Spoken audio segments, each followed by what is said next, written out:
Midnight Season 1 is about to start, and if you're planning to do PvP as a Warlock this season, this video will cover everything you need to get ready. In the latest tuning passes, we've seen that Warlock is performing really well. It looks very strong heading into the season. Demonology and Destro were already performing well in the beta and in the last couple of patches. They got a little bit tuned, but they're still looking very, very ahead of the competition. And Affliction just received a massive damage buff, 15% across the board. So I think it looks like every single spec is going to be viable, and if not viable, then strong across Arena, Solo Shuffle, and Battleground Blitz. So in this video, I'm going to walk through what you need to do as a Warlock for Season 1, what specs I think are going to perform best in different game modes, and the talent builds I'm going to be focusing on at least at the start of the season for Demo, Destro, and Affliction, with the caveat that there will be a lot of changes over the coming weeks as we learn more about how everything is performing and there's more tuning patches coming through. And then I'm going to discuss my gearing strategy for the start of the season, how I'm going to start my gear, and what best in slot gear is probably going to look like. I'll also talk about how Midnight PvP feels so far, because the pacing is pretty fast, but a little bit more manageable than it was in prior expansions, because they did some ability pruning, so there's a little bit more simpler rotations for every class. And I think the Blitz format and Shuffle formats are really coming into their own. They're super, super fun, and you get really hilarious and very intense games there. And if you want to see all of this in action, I stream rank 1 level Warlock gameplay on Twitch several times a week. I test everything live, I answer questions, and I'll also have more guides coming through soon on YouTube, full spec guides with more detail on talent builds and rotations, especially as we fine-tune our builds. And it'll give you everything you need to know if you're playing Warlock and you're doing mostly PvP. Alright, let's kick things off, and let's start with what Warlock PvP is looking like in general in Midnight Season 1.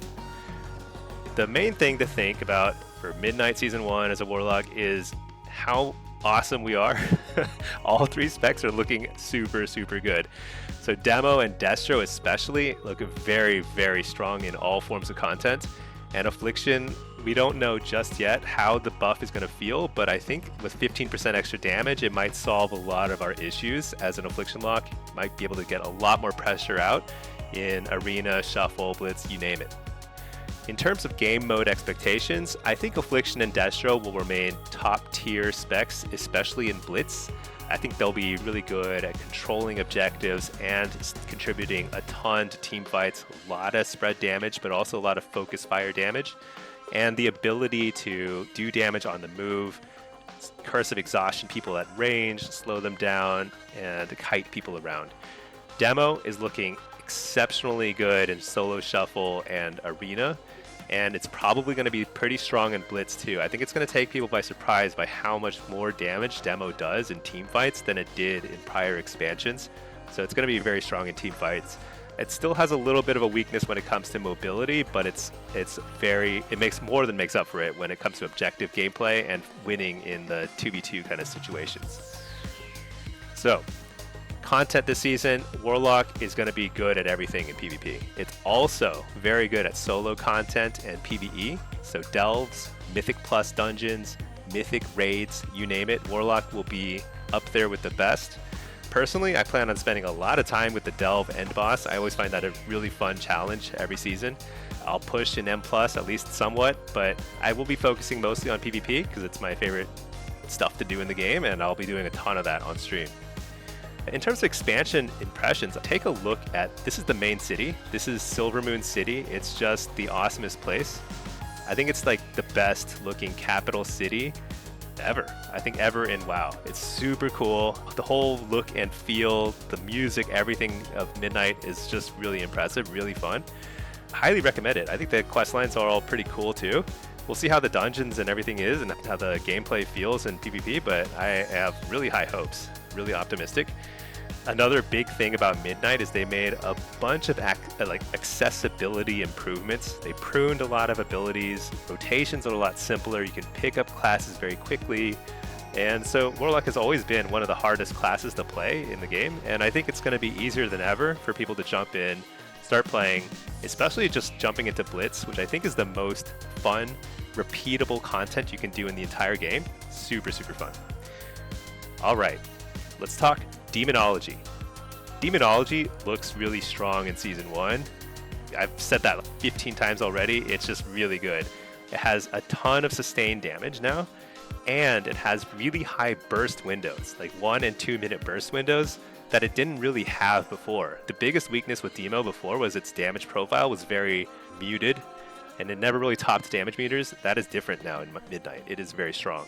It's also still the tankiest Warlock spec, has the most crowd control by pretty much a long shot. You've got interrupts, you got stuns, you've got fears, you've got coils, you name it. And you've got like a decent bit of mobility with 2 gateway charges.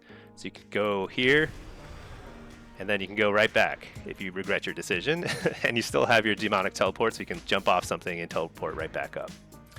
All right. I think Demo's strengths are really in dueling and objective-based gameplay. So in 1v1, 2v2, 3v3 fights, Demo is really good. It's still pretty good in big team fights, but generally if you're playing Blitz, you're probably going to be sent to more like objective-based gameplay because that's what you shine at. But if you are in a team fight, you can actually top the meters now as Demo, and I think it's going to take a lot of people off guard. It's really cool. And it also has a very simple rotation, very straightforward. It's basically the same thing when you're doing PvE or PvP, single target, AoE. It's with very small adjustments.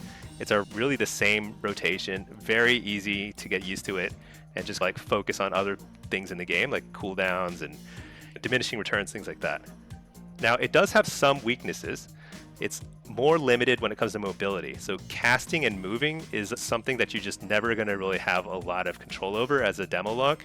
So for example, in Blitz maps like Silver Shard Mines or in Temple of Kot Mogu, where there's a lot of movement and you have to keep like shuffling around the map, Demo tends to struggle in those sorts of maps. However, it more than makes up for it in objective-based maps, like node maps, like in Arathi Basin or in Deepwind Gorge. Demo can really hard carry. It's my favorite spec in the entire game. I think it's the most unique spec. I really look forward to playing it. Now, in terms of talent builds, let me spec into Demo so you can actually see the talent build. But there are basically 2 hero talents, and they're both equally good. I think Soul Harvester probably has a little bit of an edge right now, but Diabolist is close behind, if not just as good. And they're very interchangeable because the rest of your talent trees are going to be the same no matter what your hero talent is. So you can play around with both and just see which one feels better to you. They have slightly different procs, but they're mostly the same rotation. The thing about Diabolist is you'll do a little bit more damage if you're able to sit back and free cast, because you're gonna get a bunch of these giant pets that shoot green lasers and stuff. It's pretty crazy, and if you are like at the back of a team fight just blasting away, you can do a ton of damage. But you also have a shorter cooldown on your Howl of Terror, which is one of your best AoE crowd control spells. He's really strong for that. However, Soul Harvester has a little bit more damage. If you're trying to chase somebody down and you're just spamming Demon Bolt at them, you're going to do more damage as a Soul Harvester Demolock. And you tend to have a little bit better single target burst damage, especially if you don't have as much time to ramp up. It just simply does a little bit more damage through whatever these spells do. Now, the thing about the trees, I'll talk about the Warlock tree here in the demo section, but the Warlock tree is very simple. There's basically 2 approaches you're going to take with your Warlock tree. No matter what your spec is or what your hero talent is, you're playing Demo, Destro, Affliction, whatever, you've got 2 basic approaches. The first approach is simply your solo shuffle approach. So solo shuffle, the main thing is you're going to get things like Abyss Walker, which makes you a little tankier every time you teleport.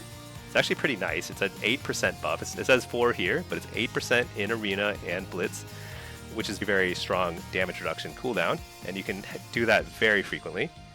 And you're going to get Nightmare, which is going to improve your fears, and Howl of Terror is amazingly good, especially in Arena and Shuffle, where people are going to be chasing you down in melee range of you. You just Howl of Terror on cooldown, you're fearing everybody around you. It's really great. The main thing is, if you're playing Blitz, you're going to spec into over here, Burning Rush and Fiendish Stride. Burning Rush is going to give you a movement speed buff, and you can do this even when you're in combat. And what it's going to do is it's going to drain your life as you use it. So it drains pretty quickly. So it's something that you would use when objective gameplay is very important. So when you're playing Blitz, you're going to take Burning Rush. But when you're playing something like Shuffle or Arena, you generally are going to skip it. You won't need it as much. There are a couple other points you can change around depending on your playstyle. Like in Blitz, sometimes I'll take Dark Accord if I know I'm going to be getting into a lot of frequent fights. But I'll take Strength of Will if I want to have a little bit stronger defensive cooldown less frequently. Over here, the same idea is that Ichor of Devils will save you a little health. Frequent Donor will give you a little defensive cooldown more frequently. Again, it comes down to what your playstyle is, how much you're going to be fighting, and what you expect from every match. You can play around with these talents. The other thing I'll point out that's new in Midnight is this one here, Frequent Traveler. I showed you earlier that you can use Gateway twice. That's from that talent point. You can use it once, and you can use it again. Really nice, especially in Shuffle and Arena. You can make some use of it in Blitz too, but yeah, really powerful in Arena. Over here on the demo tree, this is pretty straightforward. There are two approaches on the demo tree, and the first is over here. You're going to focus on this guy, Doomguard. Doomguard is your new 2-minute cooldown. It's a little less than 2 minutes because every time you use Demonic Core on a Demon Bolt, it reduces the cooldown a little bit, not like a ton. So it ends up being like somewhere between a minute 30 and a minute 40, something like that. This is a really strong cooldown though. When you press this button, this Doomguard pops out and he starts shadow bolting a bunch of people, and it does a bazillion damage. So much damage. So very powerful 2-minute cooldown. You want to be using this when you think you can get a kill. You're going to pop this very early, and then you're going to pop it 2 minutes in, and you're going to hopefully kill somebody with it. The other cooldown you're managing is over here, Demonic Tyrant. This is pretty much the same as before. He doesn't have as much synergy with your pets as he used to. He doesn't extend the duration of your pets. But what he does is he activates your Apex talent, which is called Dominion of Argus.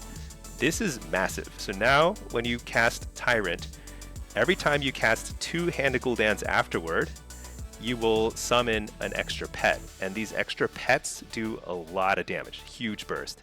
So your big goes are once again based on Tyrant every minute, and you try and cast as many Hand of Gul'dans after as you can. You get Hand of Gul'dan, Demon Bolt, Hand of Gul'dan, Demon Bolt. Just try and go through that combo as much as possible.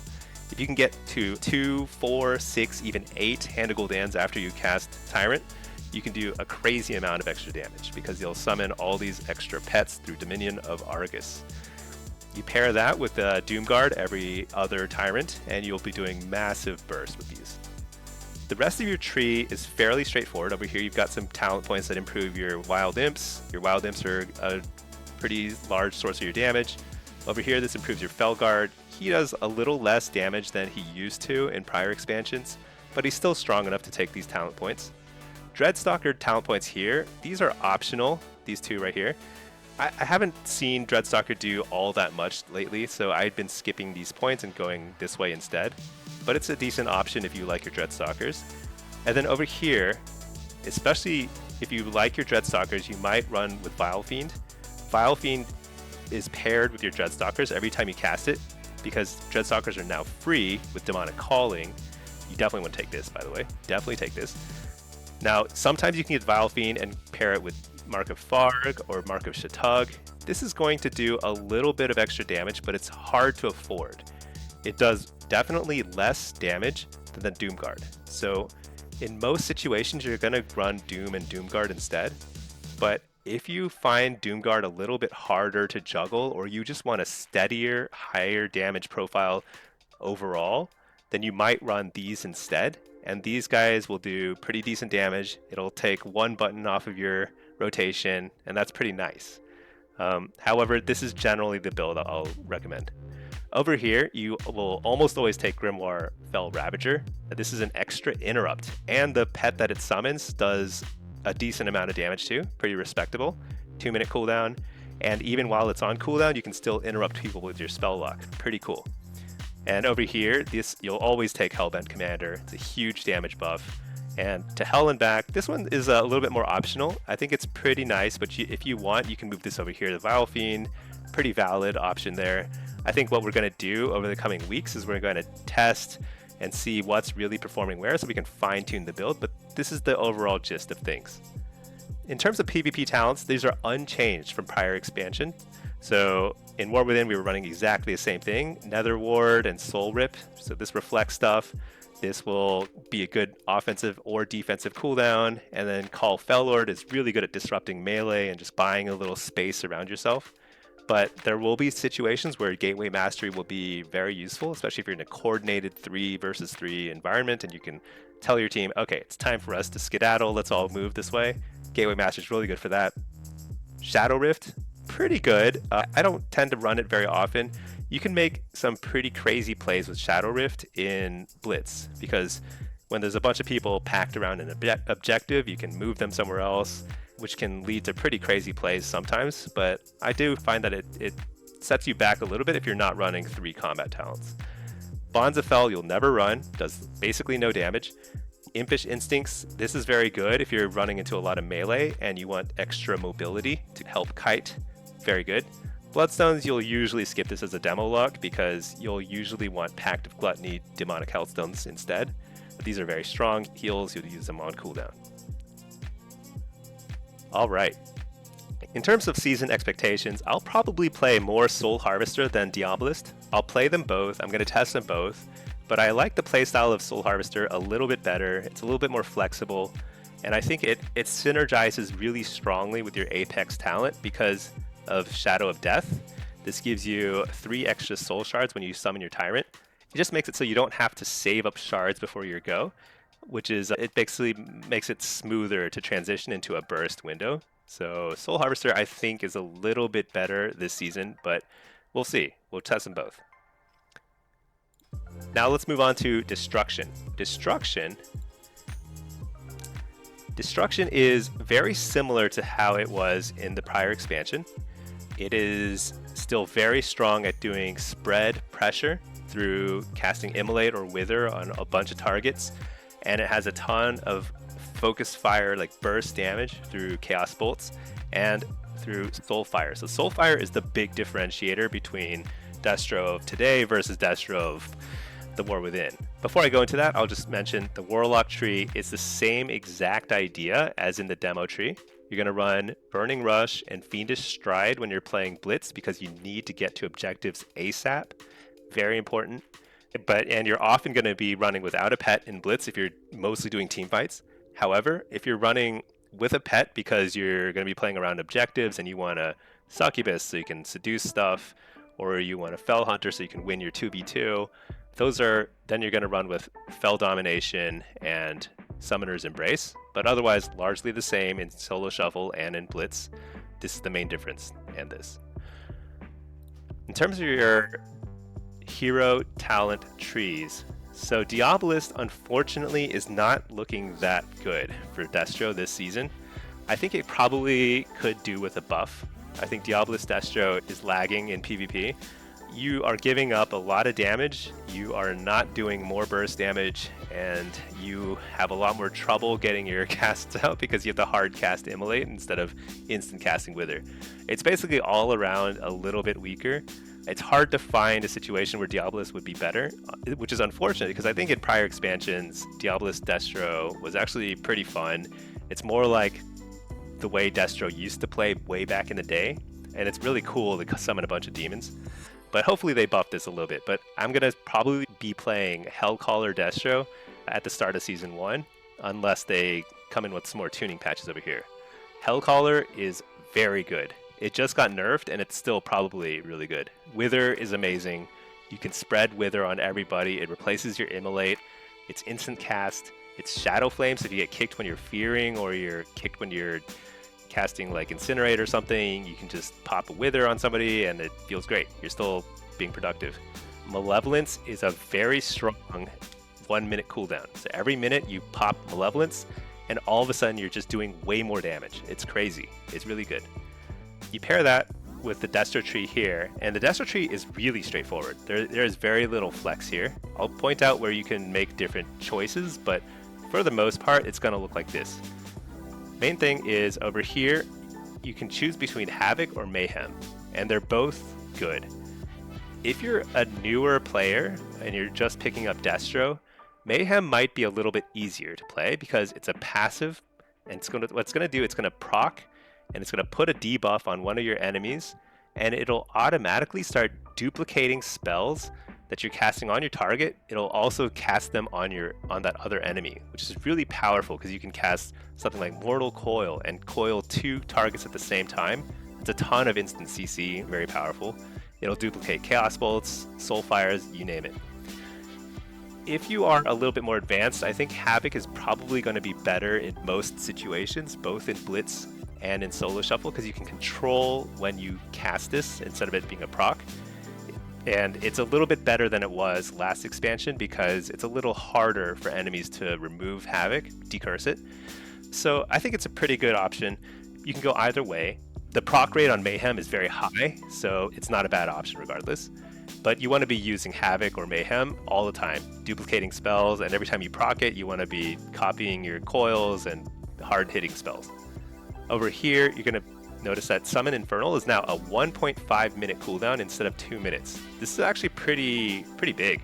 You're going to noticeably be casting more Infernals than ever, and every time you plop down an Infernal, the Infernal itself does a ton of damage, and it buffs, if you get Crashing Chaos, it buffs your Chaos Bolts. So your next 8 Chaos Bolts do 25% more damage. It's a lot.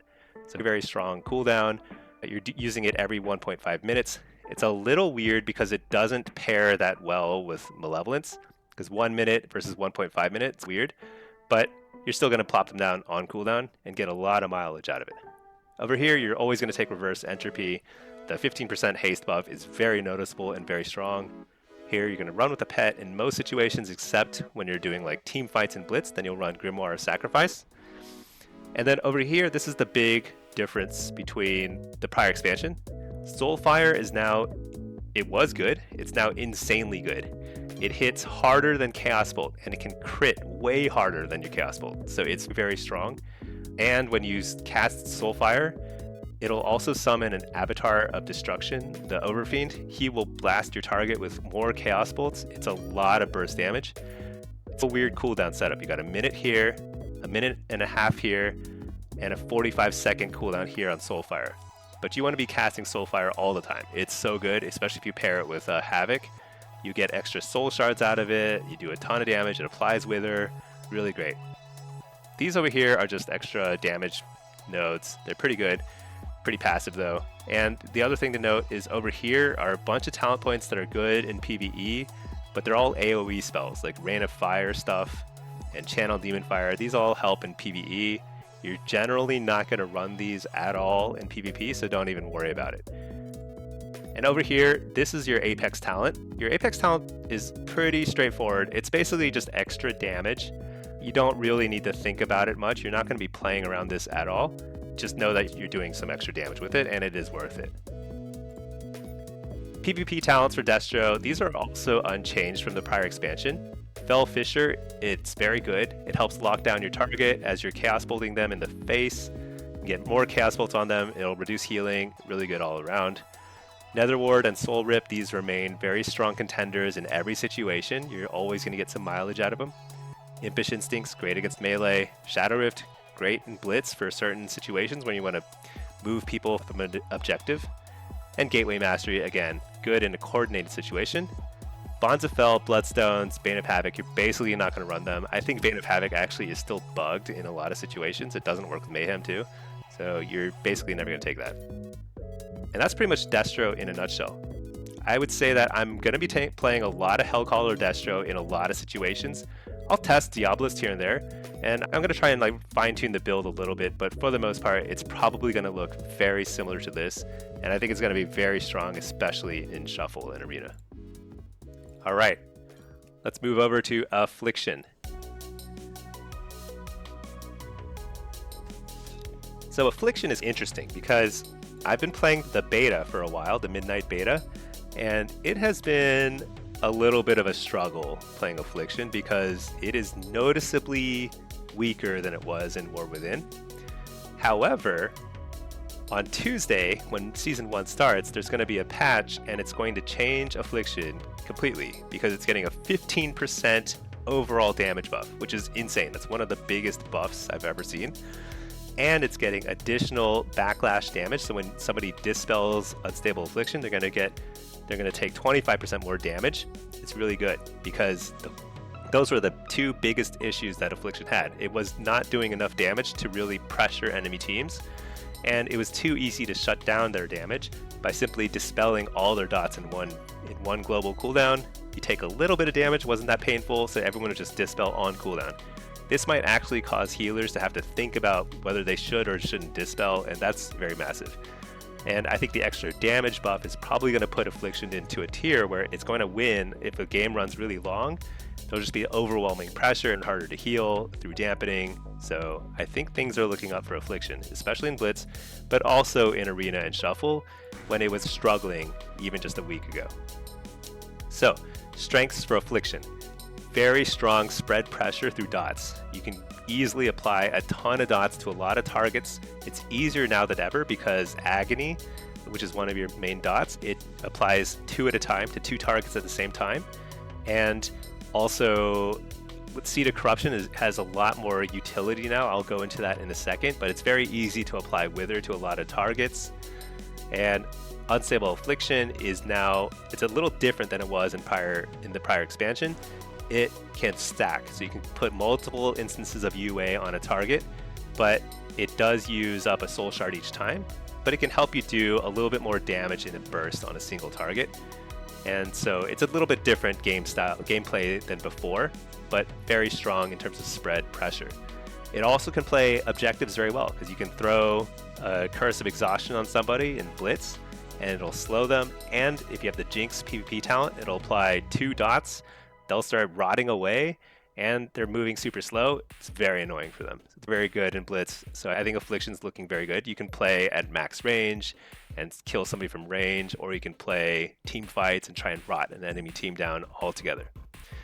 Now, it does have some weaknesses though. So Affliction is, I would say it's definitely the hardest of the 3 Warlock specs to play. It is easier to get shut down because it has a single school of magic that really matters, and that's Shadow. If you get kicked in Shadow, you're very limited in what you can do. And it's also the least flexible when it comes to 3v3. If you're playing a lot of 3s and you want to fit into a lot of different team comps, you're going to find it easier to play Destro or Demo with more teammates. Affliction, it'll usually be a little bit more limited in terms of what it can play with, usually other casters or an assassin rogue or something that can buy some time for you as an Affliction lock. But it is very good, especially in Blitz. Probably one of the strongest specs in Blitz. Very underrated, I think. So this is a totally viable spec overall. It may not be top tier right now. It may be top tier. It's actually, we just have to see when the balance changes come through and the season starts. We're just gonna have to see, but I expect it to be totally viable. In terms of hero talents, both Hellcaller and Soul Harvester are performing pretty well. I think Hellcaller Soul Harvester was performing much better than Hellcaller in the prior expansion.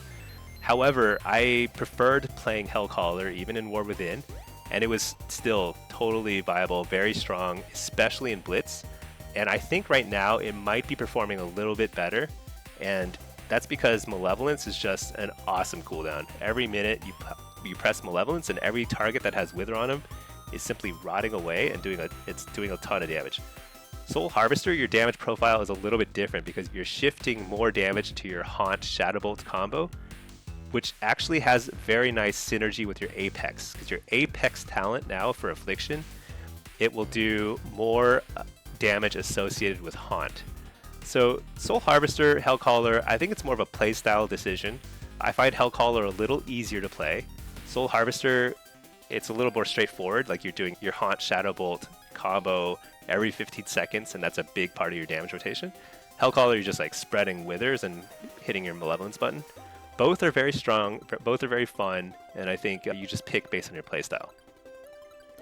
The Warlock tree, again, same thing. It's really, you're going to take Burning Rush or Fiendish Stride if you're playing Blitz. You're going to sack your pet if you're playing Blitz and only doing team fights, because if you're in a team fight setting and you have a pet, your pet's going to die just so fast. So you're just going to sack it. But if you're playing arenas or shuffles, or if you're in a blitz and you're doing more of a 1v1 or 2v2 kind of objective-based gameplay, you're generally going to be running with a pet. You'll take Fel Domination, you'll take Summoner's Embrace, and you'll run with either a Fel Hunter or a Succubus. Everything else, basically the same as Destro and Demo. Same decisions and generally the same points, with a couple points of flex here and there. Over here on the Affliction tree, there's two paths. The first path is over here. What I show here is probably what you're going to be playing in most situations, which is very unstable Affliction focused. So you're trying to get all these talent points over here, which buff your unstable Affliction damage. And your goal is to spread pressure, and then when you want to try and blow somebody up, plop 3 stacks of unstable Affliction on them, hit Malevolence, Dark Harvest, add Dark Glare every 2 minutes. You'll do a ton of damage to your target and to everyone else. It's a lot of pressure for healers to deal with. The other path over here is Seed of Corruption. So all these points over here, you can shift all of these points over here to here if you want to test some like Seed of Corruption damage. And Seed of Corruption is actually very good. It's like noticeably better in PvP than it was in prior expansions. I will be testing Seed builds in both Arena, Shuffle, and in Blitz. I think in Blitz teamfights, you might actually ditch Unstable Affliction talents and go Seed and just spam Seed as Corruption. I think this might be a viable approach. It might even work in 3v3, especially if you're facing like a melee, like a double melee comp or something, and you just want to like spam Seed into them. But that's TBD. We're going to be testing both. But those are the two basic approaches right there. Over here, you've got a couple talent point choices. Drain Soul, I actually like this in 2v2. It's pretty nice for just if somebody's trying to line of sight you constantly and you can't get kicked that often. But in 3s and Blitz, when there's a lot of kicks, like interrupts out there, you don't want to be channeling Drain Soul all the time. Shadow Bolt generally is more useful. And over here, I think most of the time I actually run with Absolute Corruption because it just gives you more uptime on your Wither, which is way more useful. A Siphon Life will buff your Wither damage just a bit, which is nice. So I think this is actually worth taking if you think that you can keep Wither active at all times regardless. But you just have to play and see what's working for you best. If when in doubt, just run with Absolute Corruption. It's totally good. The thing over here is Dark Harvest. This is your 1 minute cooldown. It pairs really nicely with Malevolence. You hit them both and you're just going to start doing a ton of damage to every target that has a dot on them. So if you can get Wither on everybody, and then you hit Malevolence, and then you hit Dark Harvest, you're going to see a lot of health bars start going down very quickly. Now this is getting nerfed. It actually got nerfed in the last patch, and it's getting nerfed again on Tuesday. So we'll have to see how good it is, but I'm sure it's still something you're going to want to press every minute, and it'll apply at least a little bit of pressure across the board. Dark Glare is your 2 minute cooldown. It's pretty good. I don't think it's as strong as it was in prior expansions, but again, you press it every 2 minutes, it'll help your damage. It'll also, through Malefic Grasp, convert your Shadow Bolt into Malefic Grasp, which is like a channeled spell. I actually just like it because it feels good to press. I don't even know if it does that much damage. We're going to be analyzing that in the coming weeks, but it feels pretty good to like channel Malefic Grasp into somebody after you press Dark Glare. It's cool. You'll see. Over here, everything else is just extra damage, very straightforward, nothing fancy. PvP talents, you've got a lot of great options as Affliction, and it can be tough to decide. I think Jinx is still a top contender in almost every situation, Blitz, Shuffle, whatever. Jinx is strong, it's very easy to apply your dots, and you're going to be cursing people, especially playing Hellcaller. You're going to be playing Curse of the Satyr a lot, or you might be throwing Curse of Exhaustion on targets that you need to slow. Really good option. Jinx is great. Essence Drain, I've been trying it out because there are some new talent points that improve your drain life. So I was thinking that maybe you can play more of a drain tank kind of approach with Essence Drain and drain life stuff. Hasn't been that effective. I think you're still super squishy. You'd rather just do more damage. So generally, it has not worked out that well. Rotten Decay is still pretty good, especially if you're Soul Harvester, because you're really taking advantage of your Nightfall procs and you're shooting your Shadow Bolts out, and it's proccing your Rotten Decay and applying your extending your dots. It's really great. Again, Nether Ward, Soul Rip, just a great combo for every spec, no matter what. When in doubt, just take these. Soul Swap, I don't think it's really worth taking right now because Jinx is a good all-around option, and you don't want to take both Soul Swap and Jinx. That's too many talent points wasted. But you can play around with it some. It might be useful in some kind of like circumstances. Shadow Rift, fun in Blitz, really good in certain situations. Gateway Mastery, good in 3s if you're coordinated and you need to move around a larger map. And Impish Instincts, again, you take this against melee, pretty good. Bonds of Fel, just never take this. This shouldn't even be here. It does nothing.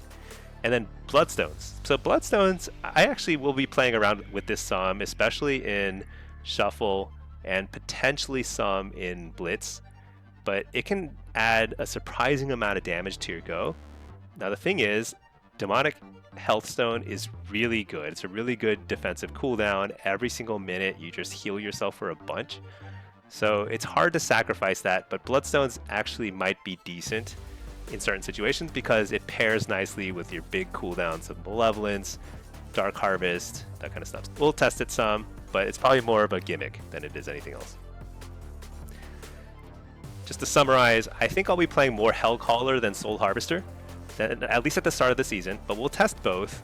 I think both will be viable in different situations, but Hellcaller has always seemed to me a little more fun, and it's just easier to play. You're just hitting your Wither button and you're just doing fine.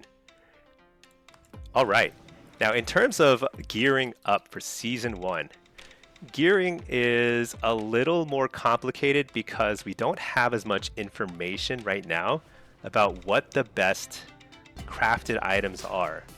Now I'll talk about everything, all the gear you need to know about, and I'll talk about what I'm going to do on day 1, but we're going to have to reevaluate a couple weeks in and see what's performing well, what's not performing well, and what's simming well, and then we'll decide from there what the best in slot gear is going to be. But main thing to note is over here, this is in the southwest corner of Silver Moon City. You can buy all your PvP gear here. If you never do any PvE, you can do just fine just hanging out here. You can earn your conquest. You go over here, you buy it over here. Nothing shows here because the season hasn't started yet, but it will soon. For now, you can buy honor gear at the honor quartermaster. You can buy honor recipes over here if you are a crafter.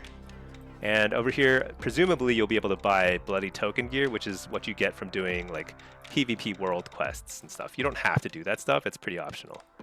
Now, conquest gear is going to get you the highest item level gear in the game. And it's not going to work that well outside of arenas and BGs, but when you're in an arena or a blitz, it'll scale up to the highest item level in the game, which means that you never have to do any other content to get maximum item level, maximum damage gear for PvP. So this is where you go shopping. Now, you will only get a certain amount of conquest every week, so you have to be pretty thoughtful about what you buy, because you don't want to set yourself back with the wrong purchase and be like a week or two behind everybody else.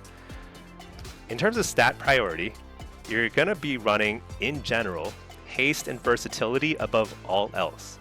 Now, mastery is actually very good for Affliction and Destro both. So you can run a mastery and haste build over versatility, because if you are only playing Blitz. So if you only play Blitz and you only play either Affliction or Destro, you can run with haste mastery and then versatility like after that, because you can carry fights just by doing tons of damage with those two stats.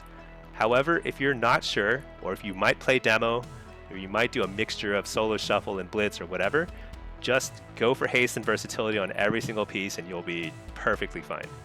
The thing about crit in PvP is critical strike is nerfed. It has a minus 50% modifier or something on it, so generally speaking, you're never going to prioritize crit. Alright, the things to know are that you're going to get 2 sets of free things when you play PvP as the season starts. The first thing to know is that you're going to get a free weapon. So there is this achievement called Galactic Weapons of Conquest. Simply as you play the game, as you earn conquest points, you're going to finish this. And around week 3, I believe, week 3 is when you get this achievement done, and you get to buy a free conquest weapon. So you can get a free staff, and you'll just be done. Your weapon slot will be done. You'll have the best in slot piece, and you're good to go. You don't have to spend a single point of conquest on it. So if you just wait until week 3, you'll have the best weapon for PvP. That's really important. So don't spend your conquest points on weapons in weeks 1 and 2. Now, the other free thing you get are called heraldries. Heraldries are what you use to craft stuff. You'll be able to buy them here, but you'll get 9 free heraldries, and you'll go over to the crafting person over here in the center of town. This is where like all the cool stuff happens. And this person here, Marna, is the crafting order person. So when you get your 9 free heraldries, which you'll get simply by doing battlegrounds and doing arenas and stuff, you'll put in a crafting order, and you can buy things like cloth armor. You set it to current expansion only, search, Thalassian cloth, whatever, let's see, treads. So let's see, we want some fancy cloth boots. You'll put in Galactic Gladiators heraldries. This one will take 4 of them. You can see it takes 4 heraldries here. And then you get the rest of the ingredients from the auction house. Just buy them from the auction house. You get a missive, so you can put it like here, Thalassian missive of the Aurora.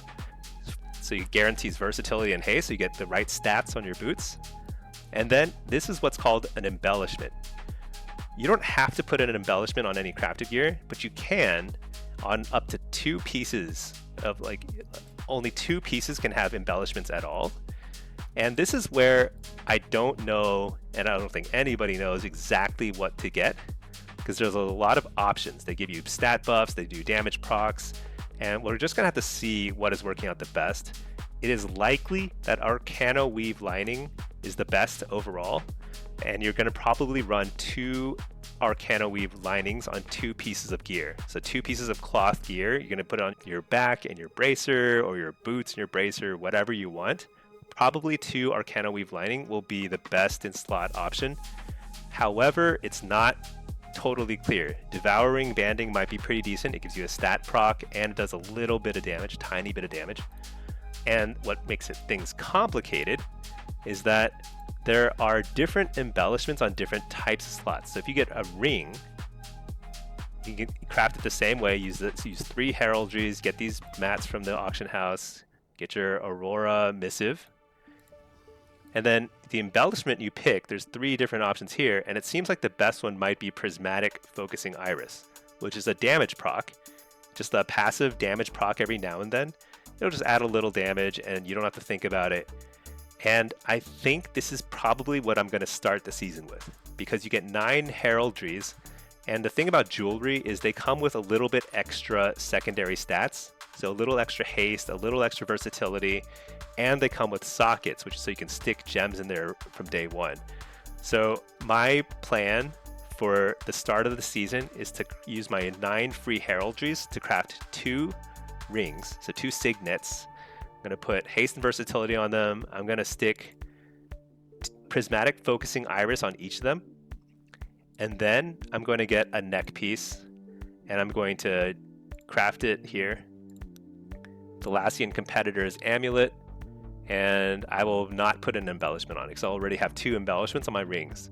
So that way I'll just start off strong with my jewelry, and it may not be the best in slot option because it may be that Arcano Weave is better, and Arcano Weave is not available on jewelry. So this may not be the best long-term option, but I think it is the best way to get an early power spike. So you're not falling behind everyone else in your arenas and blitzes. So I think this is probably a good approach overall.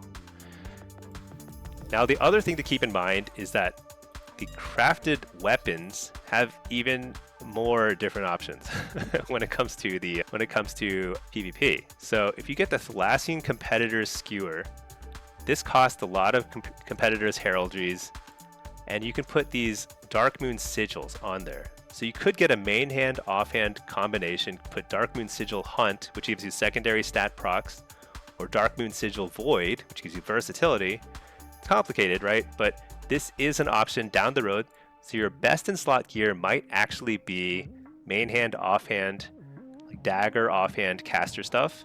And then you get Dark Moon Sigil embellishments. However, this is definitely not what you're going to buy on day 1 because you will get a free weapon on week 3. So you don't want to be using all your heraldries on this. That's pretty certain. So just keep in mind that down the road, like a month or two in, you might have a different set of gear, but early on, I'm going to be crafting my jewelry pieces, I'm going to be waiting for my conquest weapon, and I'm going to be buying the rest of my gear from the conquest vendor, haste versatility, and crafting where they don't have haste versatility at the vendor. The final thing you need to keep in mind for crafting stuff is what's called the catalyst. So the catalyst is where you turn pieces of gear into set pieces. So set pieces are basically if you have two of a set equipped, you get an extra bonus. If you have 4 of the set equipped, you get an extra bonus on top of that. This tends to be very required in PvP or PvE, but in PvP it depends on what the bonuses do. Right now, it appears that the 4 set is not really necessary for Demonology, and it may not be necessary for Affliction or Destro. It's TBD. We gotta test it, we gotta see how things work. It does seem that 2 set is definitely going to be worth it for all 3 specs. So my plan early in the season is to go for a 2 set tier bonus, and the rest of my gear I'm just going to buy from the PvP conquest vendor, and then have my crafted jewelry early on, and then the free conquest weapon. And I think that's basically good enough to go for the rest of the season. The pieces of the tier set that I'm going to be getting are chest and shoulders. You're going to get chest and shoulders because those are the best itemized of the options. All right, now in terms of gems, so you will have 3 free gem sockets just from the jewelry pieces, and you definitely want to have one of what's called a cognitive heliotrope. This one here, cognitive heliotrope. It gives you a little bit of intellect, and it gives you this buff called precognition. So if somebody tries to interrupt you and they miss their interrupt, like it doesn't interrupt a spell because you fake cast it or something like that, then you will get this 4-second buff where you cannot be crowd controlled. You can cast whatever you want. Super important to get this when you're doing PvP. So you want this early on. You want this on day 1. If you can't afford the cognitive heliotrope because it's expensive, it's like 10,000 gold or something like that right now, you can buy last season's cognitive bloodstone, and this actually works just fine. Has a little less stats, but has the same precognition effect. It's way cheaper on the auction house. You can buy this now and just stick it into an honor piece right now. The rest of your gem sockets, you're just going to put whatever your preferred stat is. You can put haste or versatility or some mixture of versatility and haste. Doesn't really matter, totally up to you, and those tend not to matter very much. In terms of enchants, I actually don't know what the best enchants are going to be. They'll be pretty straightforward. I think you're probably going to get leech on your head and your shoulders, and get some stats on your chest and legs. It'll be pretty straightforward. You're going to prioritize intellect and stamina in general, and the real question is what enchant to put on your weapon, and that we don't know. We're going to have to test a lot of different weapon enchants out and see what works the best. But for now, since you won't have a best in slot weapon for the first couple weeks, it's okay. You can just wait and see how things shake out, and we'll have an updated guide once we know. All right, final note. You don't need any PvE gear whatsoever to PvP. It is possible to mix and match a little bit of PvE and PvP gear if you have access to the top end mythic level PvE gear, because it'll be the same item level if it's fully upgraded in mythic level gear. It'll be the same item level as your conquest gear, so that can give you a little bit of a leg up early on in terms of gearing, but it's really not that important. If you are a pure PvPer, you can just hang out here by the PvP vendors and you'll be totally fine. All right, additional thoughts on Season 1. I'm going to mention just a couple things. First, I consider myself primarily a demo main, so this is shaping up to be, I think, like the most exciting expansion for us demo mains, because Demonology has for a long time been a solid spec, but not like S tier, not top tier spec. And I think it's looking to be S tier in most content, which is really great. I think it's going to be super fun to play a lot of Demonology, PvP, PvE, you name it. So it should be pretty fun. The second thing is that at the start of every expansion, there's always a lot of tuning patches. So there will be, like, every single week, they're going to come out with new patches every Tuesday, and there'll be balancing patches, there'll be buffing stuff, nerfing stuff, changing things, adding new spells, whatever. So take everything I said with a grain of salt, in a few days it could be totally obsolete. So you just have to stay on top of things. I will publish new guides on YouTube, and I will be streaming and testing stuff live. And so you can just get the latest information. If you've got questions, just toss them my way. So do check out my stream. I'm on Twitch, twitch.tv/smellystinky. I test every build live. I answer every question if I can. And I love to just chat. Just chat WoW, chat everything, you name it. And final thing is, if you type !Discord on my Twitch chat, you can join my Discord. It's totally free. I post everything there, like add-on import codes. So if you like my UI, or if you like my talent builds, you can grab them there. I'll put extra resources there. And I'll just conclude by saying, I hope you found this helpful, and I hope to see you in arenas and blitzes. And again, if you have any questions whatsoever, just pop by my Twitch stream sometime and ask me some questions there. Happy to answer. All right. That's the guide. So I hope you found it helpful. And yeah, enjoy and good luck with Season 1.